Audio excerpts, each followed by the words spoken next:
Hey everybody, welcome back. I'm Blair, and today we're going to talk about the Roku Streambar.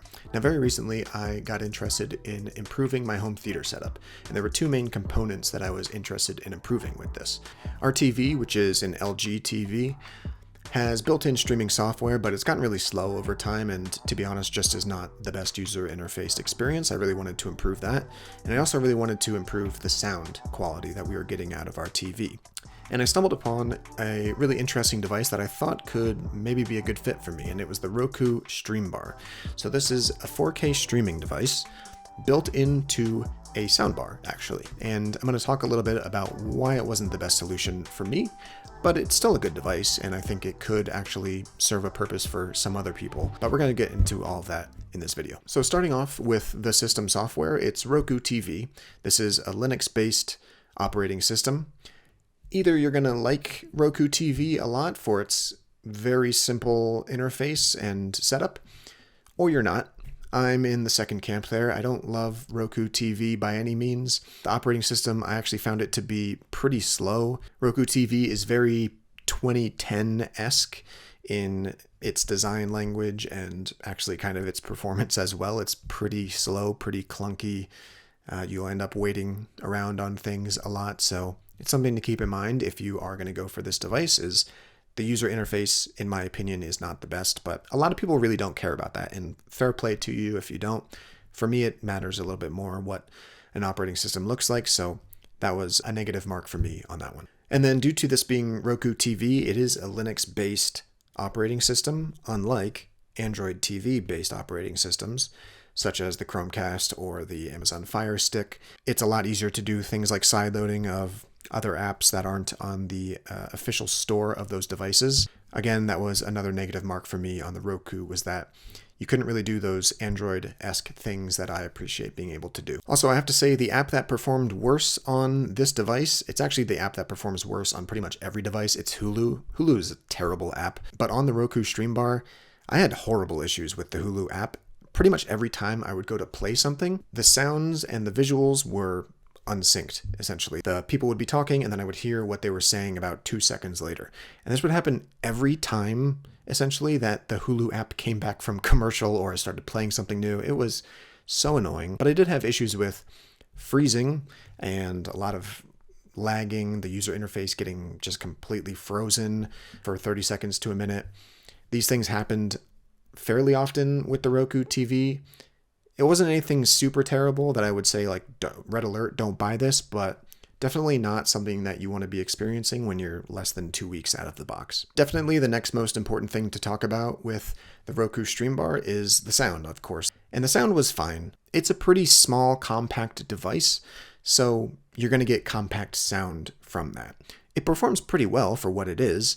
It can get pretty loud. It could get decently full, but I knew that I could spend a similar amount of money and probably get something that was much more full sound, much more rich and deeper and more powerful sound. So eventually, like I said, after 2 weeks, that's exactly what I did. So I started off with the Roku Streambar, which MSRP on this is listed as $130, but I've pretty much always seen it listed at $100. So I'm going to go ahead and say $100 is the price of this thing.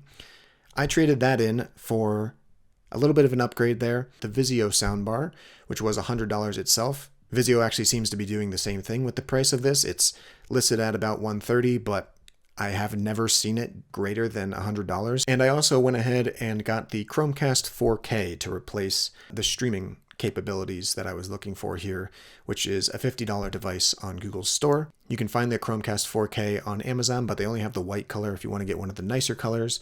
I myself went for the sky blue color, and I bought that directly from Google's store because I actually had about $20 in credit as well, so that made it a bit cheaper for me. But typically this one retails for $50. On holidays and whatnot, you can get it discounted by maybe $20 if you get lucky. So all in all, I had to spend essentially $50 more, but I feel definitely that I'm getting $50 worth of better performance on both the streaming and the sound side of those things. So I'm really happy with the upgrade. I'm glad I spent a couple extra bucks to improve my setup that much more. So I like the Chromecast 4K a lot. Performance-wise, it really hasn't given me very many issues at all. I think I can recount maybe one or two freezing issues that I've encountered over the 3 months that I've been using it so far, but in general, I've been loving the performance that I've gotten out of the Chromecast 4K. I also really like the look and feel of the controller itself. It's very small. It's got these nice round big buttons that I like. It feels like a very simple controller to me. It's got this nice accented assistant button that I've made use of a whole lot.